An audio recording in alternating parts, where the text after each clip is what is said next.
of My Prescott Lifestyle. I'm your host, Steve Irwin. Back again with Kristen Olson, Hi. Lawyer's Title. Yes, and we have Chief Freitag from CAFMA again. The chief. The chief. The And chief. one of the chiefs. Well, you're the only chief I really know. True, the chief of CAFMA. And then we have Prescott's new chief, Holger Dura, I haven't who met. you want to talk to at some point. He's super nice guy. Really? Yeah, really nice guy. I'm glad to have him in the region. A lot of great things happening between us and them right now, especially with Holger. Well, in let him know when position. I reach out to respond. I will. I will. Answer my call. Answer my call. Okay, so we want to talk about, I keep seeing signs everywhere that say Prop 310 and the firefighters, you know, if you want 911 to respond and you want the firefighters to respond, vote yes on Prop 310. And I'm like, what is Prop 310? So Prop 310 is a statewide effort to help fund the 144 fire districts that cover the state of Arizona. It's a 1/10 of a cent sales tax. So think 1 penny for every $10 and a dime or 10 cents for every $100 you spend. Okay. But that's on everything you buy. No, Not just on gas. no, that is it doesn't apply to any grocery items. Okay. So it's major ticket items if you're buying a car, things like that. If A you're house? shopping at Walmart, I don't think a house. No, because you're already paying on the house for property Okay. tax. So it's a sales tax, but it doesn't impact your grocery store items. Okay. But why would the fire districts need this? So a lot of folks don't realize that fire districts are funded really by property tax. That's about it.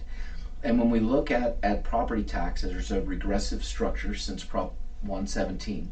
So what Prop 117 did was at the basement of the recession in 07-08, it moved fire districts from the full cash value of a home to the limited cash value of a home. Oh, wow. And then set a 5% limit on increases, and it never resets. So if you purchase a house in 2013 that was brand new for $400,000, and you had your limited property taxes set 10% lower, which would be $360,000, and you sold that house today for $800,000, the person who buys the house is paying property taxes based on the initial limited value set Right. with 5% limited increases, not on the $800,000. So it never resets. Yeah. So there's a challenge. Right there, yeah. The other side of this, and you all know this from the real estate, if you look at Glassford Hill Road as an example, Jasper, Granville, all Yes. the rooftops going up. Yeah. You drive down 69, all in front of Quailwood. Yes. Everything popping up.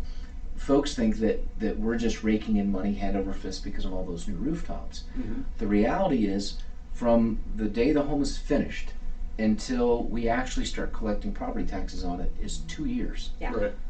But we actually have to start providing services to that property 6 or 8 months prior to the property being done. So the demand exists for 2.5 to 3 years before we actually ever see any revenue generated by all that new development.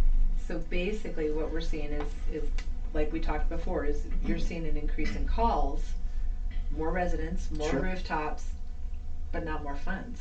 No, the funds don't show up until much later, and then the properties that are here are limited under Prop 117. So folks will look at their property and say, my home is now worth $900,000. You're raking in all kinds of cash just based on that. We don't collect taxes based on that number. We collect taxes based on whatever the limited value was back around 2013. So, with that lack of reset, somebody that buys a home today that was built in 2013 is paying far less in property taxes than somebody wow. who buys a brand new home Yeah. today. So the other part of this is none of that development pays for development. So if you're a municipality, you're receiving sales tax receipts from any tourist that comes into your jurisdiction, shops. Everybody that comes through helps and helps to pay for services. Right. In a fire district, it's just the property owners. That's it. They're the only ones that pay. So a city can charge impact fees to extend water, sewer, whatever they need to charge an impact fee for. Fire districts can't charge impact fees. So you don't, I know town of Prescott Valley charges impact fees, but you guys receive nothing of that then. That's correct. We receive nothing from that. So when you look at like the Granville Jasper development, I mean, that's a significant impact on Yes. call volume. Yeah. Those developments do not have to pay for a fire station. So when the call volume, the call load goes up, because this new development comes in, it falls to all of the other property tax owners or property owners To cover. to pay for that infrastructure. And as I said, you're talking 8 million Yeah. for a new fire station at this point. Just the engines that we used to pay $500,000 for 4 years ago are $850, Yeah. Oh, wow. and they're looking at another 24% increase in the cost of those apparatus over the next 12 months. Well, and you're not even including the cost of the salaries or the No. Yeah, the increase that you employees. need. Yeah. The fire. Yeah. No. So I'll give you an example that's not here. So if you travel up through Tucson going to the Grand Canyon, how Mhm. many visitors go to the Grand Canyon Oh every my year? Oh, wow. gosh. Millions of Right. visitors. So the millions of visitors that go through needing medical care, they get into a motor vehicle crash, whatever it is, none of them are actually funding the Tucson Fire District. That is funded solely by the 60 or 100 full-time Oh my residents that live there. gosh. If you go to Mount Lemmon, Yeah. you have like very few residents, but millions of visitors every year. Those visitors who use those services don't pay anything for the services, which means Mount Lemmon, Tucson, folks like they can't provide the services for the That are people that are needed. coming Yeah, in, the that are influx. needed, yeah. We had one of our firefighters who stopped on the highway between Williams and the Grand Canyon because there was a significant head-on collision, fatalities. He was the first paramedic there, and he was there for probably 20 minutes before anybody else showed up. Oh And my there were no goodness. paramedics on that. That's a volunteer entity that's coming from a long way Oh out. my goodness. The ambulance was still 45 minutes away because you're in a very rural section. So the issue, one of the issues is you expect in the state of Arizona, no matter what highway you're on, Correct. as you're traveling through, Correct. that if you call 911, you're going to get service. Yes, Right. immediately. And the fact of the matter is you're likely not going to, Oh, wow. because you're going to be in one of the 144 fire districts, many of which are very rural with very low tax bases and very little equipment or access to Or equipment. volunteer. So then on this Correct. Prop 310, Mhm. if you were to vote yes on it, that will solve this problem? It will certainly be go. done? It will go a long way to help funding those smaller agencies, and as well as our agency that is behind. And I'll just give you an example. Today, our data shows that we're one full-time, 24-hour engine behind. Yeah. We need another engine in the system. Yeah.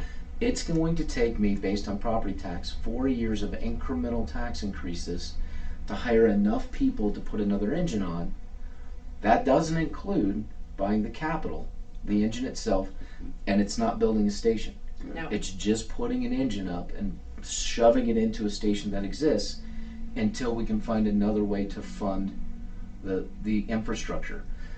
If Prop 310 were to pass, the first thing we do to be responsible is, okay, we know what the projections are for revenue, but we don't have any real data. Right. So let's at least give it 12 months of real data.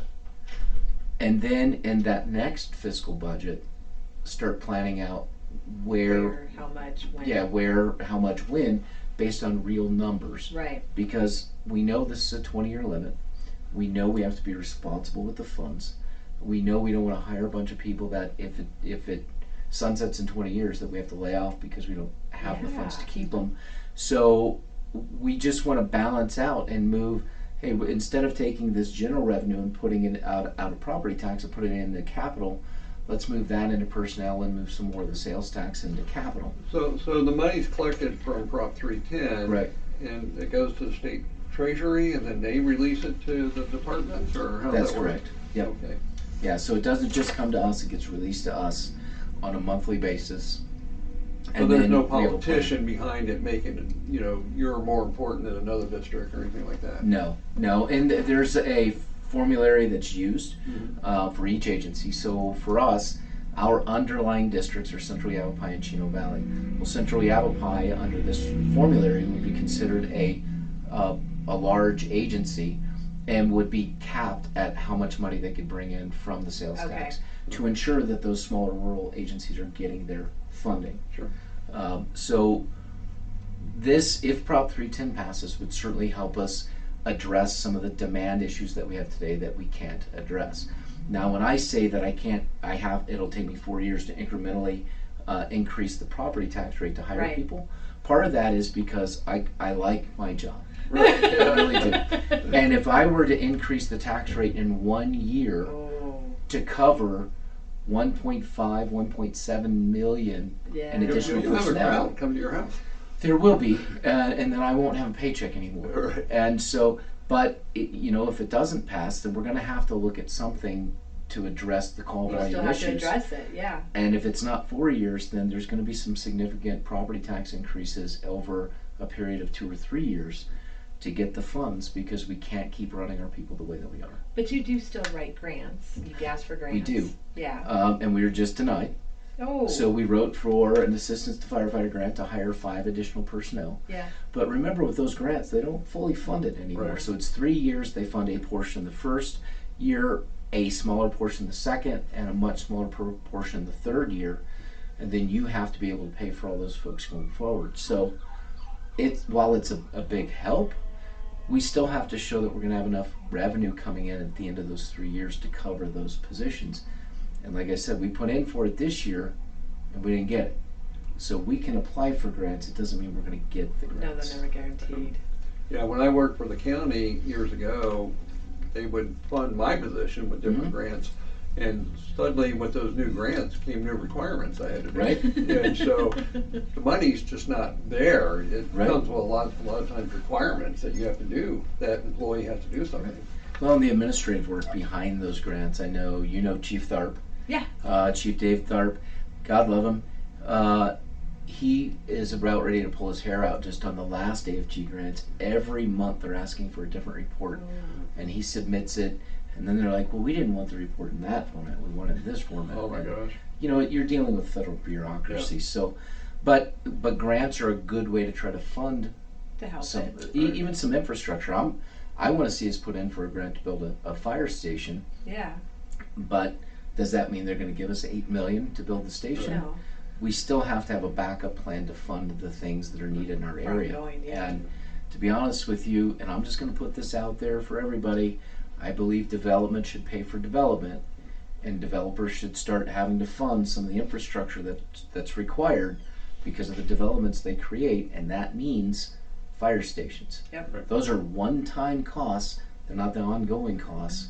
Right now, all of it is the burden is solely on the shoulders of our property owners across our jurisdiction, who have to fund not just the ongoing costs, but the capital costs, the infrastructure costs to get everything in there. And I think there's another way to do it. I know, I thought, because I live in Stone Ridge, so I thought they had set land aside for a fire department.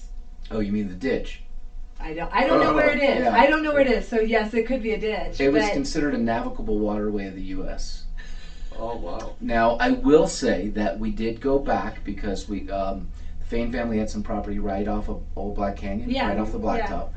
And so the developer of Stone Ridge, when we sat down and explained the situation, he said, look, I can get everything I need to change that into garden homes. Yeah. I'll pay for the property outside. Oh, So wow. the piece of ground, but the piece of ground is It's not nearly the cost It's the $8 million to Yeah. build. to build it. And we're actually, our agency, our plan is to go the Southwest Airlines route. Mhm. And what that means is we have a team, including our facilities manager, who's designing one-story fire station. Mhm. So anytime we build a station, here's the plans. So it'll be the same plans all the way across. Yeah, this is it. Unified. Yep. So one floor, there's no pole, right? No. They don't have any poles that I'm aware of. No, I started with having to slide the fire pole. Oh, Broke my nice. knee the first time. Yeah, it's out. very Yeah. dangerous. They stop doing it. It's one of those things, they don't teach you that in the academy. What happens when your hands heat up? Don't let go. I let go. But the one-story stations are just easier. They're more functional. But we want to have a 2-story and a 1-story depending on the piece of property that we get. You oftentimes don't have that choice, yeah. Right? So we know what we want it to look like, but when you think about it, when you take a step back, okay, well, one plan. That means every fire station has the same HVAC. They all have the same hot water heaters. They all have the same lighting system. Because I gotta be honest with you, even with our admin building, I told our architect, I want can lights with LED bulbs. I want to be able to go to Fry's and buy a bulb Right. if a bulb goes Right, out. right.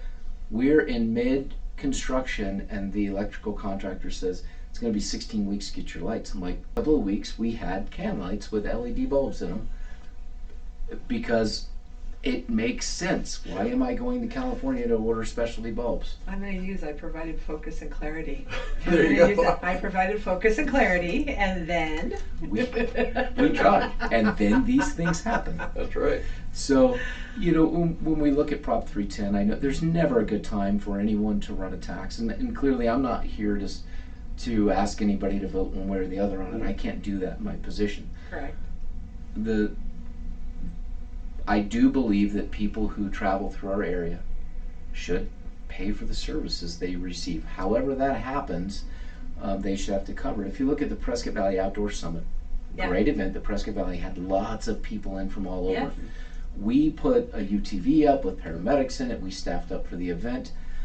For the town of Prescott Valley, they receive sales receipts off of that, Right. so they can help cover their costs. For us, it was just an expenditure in the line item Right. because we don't receive any funds for that, yet we're expected to provide services, Yeah. which we happily do, but there's no There's- cost recovery for You us. got to have a give and take. So, Yeah. Right. and at the rate that we're growing and everything else, there are things that we're all going to have to expect to see happen. Well, and we see the post this time of year, right? We know it's fall because the license plate colors in the state of Arizona are changing. Yes. Unless those folks that are coming here own property, Right. they're coming here to spend the winter months. They're using the services, but if they're in a district, they're not paying for the services. Right. Shouldn't That's a very good point. shouldn't everybody Share the pay? cost. Yeah, Yeah. shouldn't it be a shared cost? And 1/10 of a cent, 1 penny on $10 or 10 cents on 100, it in my opinion, it's not a tremendous amount of money. However, Shouldn't break you. I'm not in everyone else's financial position, so I can't say. All I can say is that if you want to control property taxes going forward, we need a diversified revenue stream for fire districts. Otherwise, property taxes keep going up, and I know real estate folks don't want to see that. It's often not a good sign. Developers don't want to see the property taxes going up. But I It's mean, part of the problems that you have with Yeah. growth because you need all the infrastructure and you need to have a continuous, and it's a continuous thing that keeps going. I don't think you can Yeah. get away from it. I don't know of anybody that would vote against it, especially knowing that they make a phone call and there's no answer. Yeah. And Yeah. So I think if folks understand how and there's a lot of confusion out there about how we're funded. Again, a lot of folks think they see all the rooftops, you're making money hand over fist. And I'll throw this out there as well. The state legislature keeps reducing the business property tax rate, so commercial property tax Right. rates, they keep reducing that. When they reduce that, that doesn't change the fact that I need that $100 for round number. right. The $100, the responsibility for the $100 gets shifted, and so now it's back on residential, The residential property owners. Yeah. and your property taxes go up. So we have Prop 117, we have reduction in commercial property tax, we have a lot of new construction that we have to service. Demand exists, but we're not receiving any revenue for it. There's challenges. So how do you want to pay for it? Well, I'm hearing everything that I need to know to vote yes for it personally, I'm voting yes for it. because I think it's just common sense. I'm And sitting Chief here quietly, Freitag's not going to say anything. So, not saying a word. well, Chief, thanks for being on this episode. Yeah, I well, thank really you both very appreciate it. much. And